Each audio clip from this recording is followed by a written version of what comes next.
Hello and welcome to another episode of Reach Your Happy with Laura. It has been ages, so welcome back if you've been here before. If you've never been here before, my name is Laura. I am a Reiki coach. I am an intuitive, and I am just going to talk about something today. Now, what I'm going to talk about today is called the Dark Night of the Soul.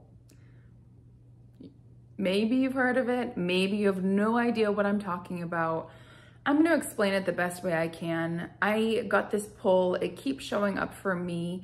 I've been through it myself in many different ways. I have one particular moment of my life that was particularly dark. But the Dark Night of the Soul is basically, in my interpretation, a death of one version of you.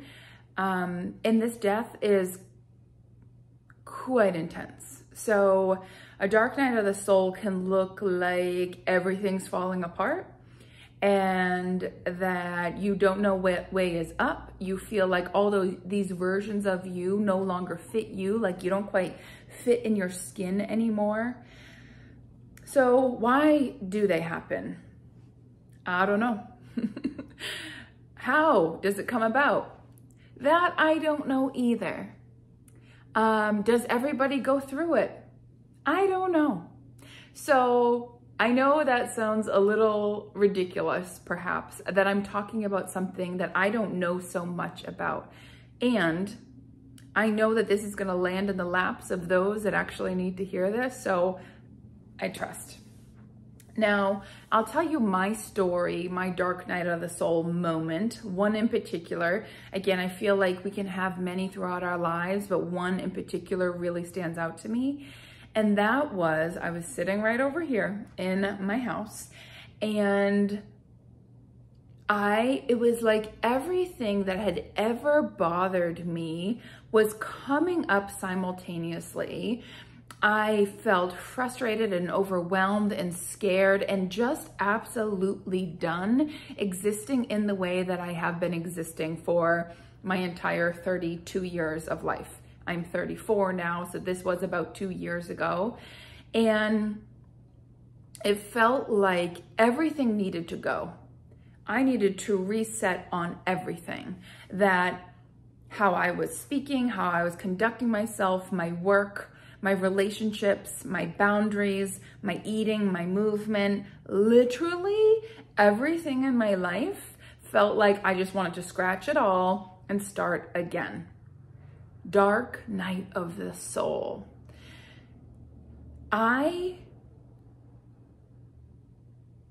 It's not that I wanted to die, but I felt so uncomfortable. I'm like, something's got to give. Something's got to go.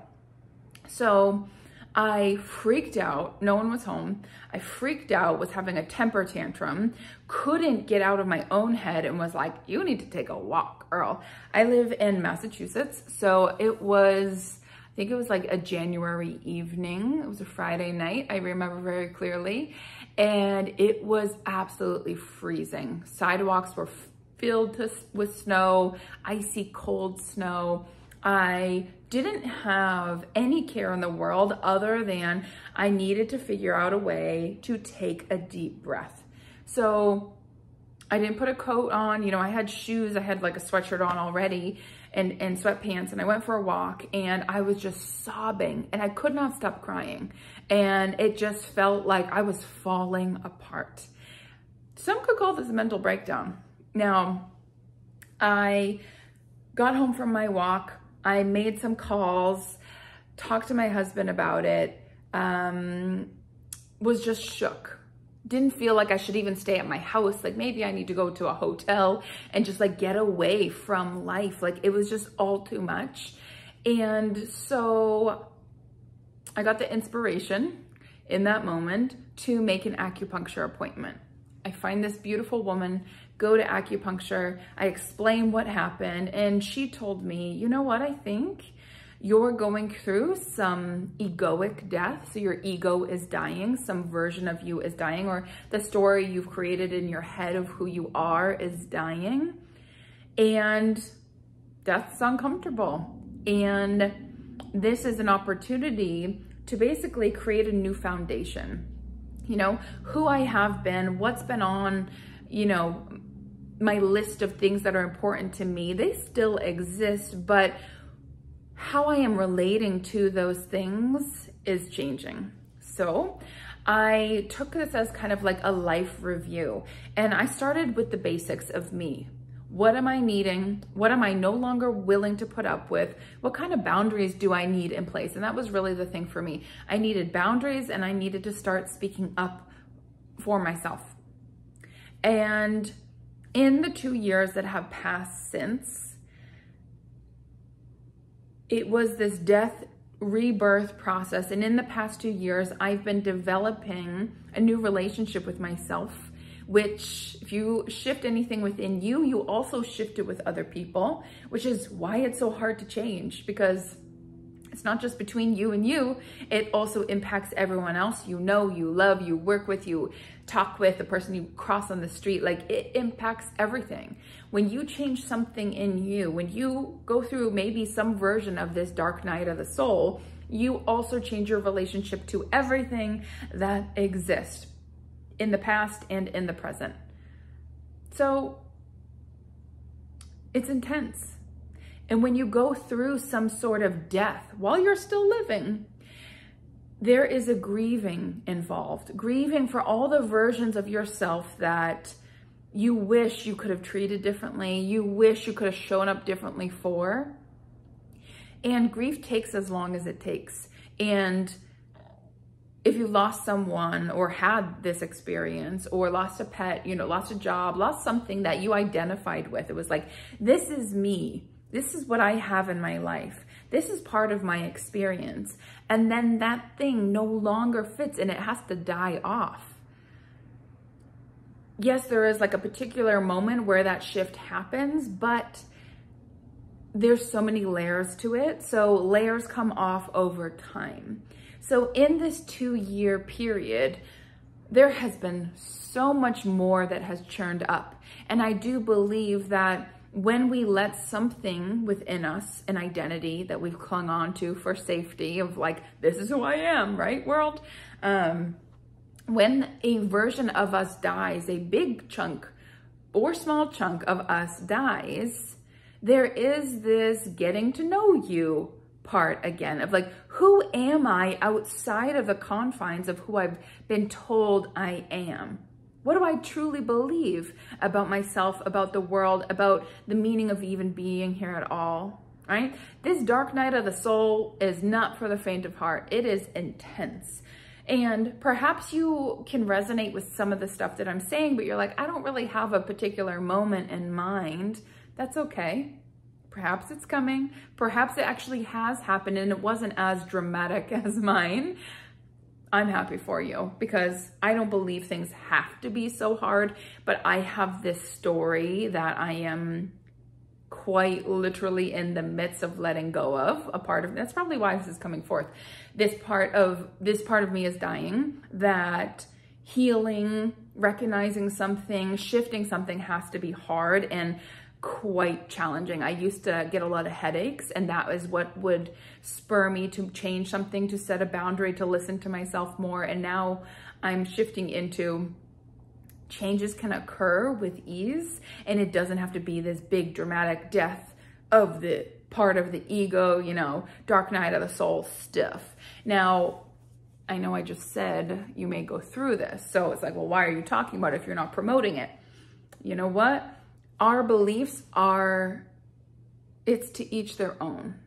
So my whole point in sharing any of this is to give you some insight into something that is possibly happening for you, especially if you're in a really tough place right now. And there is hope. Change is always possible. You are a limitless being. We can't change out there, but we can change in here. And so sometimes you need to take yourself for that walk. Go to the acupuncture appointment. Come to Reiki with me. Do something to help support yourself through whatever death rebirth process you're going through. And no matter what you're letting go of, or what is saying, I'm leaving, whether that's a partner, a job, an emotion, a way of being, a way of identifying, that death always comes with a rebirth. Like, we can't separate them. So my point of not losing hope is that with every death, there is rebirth.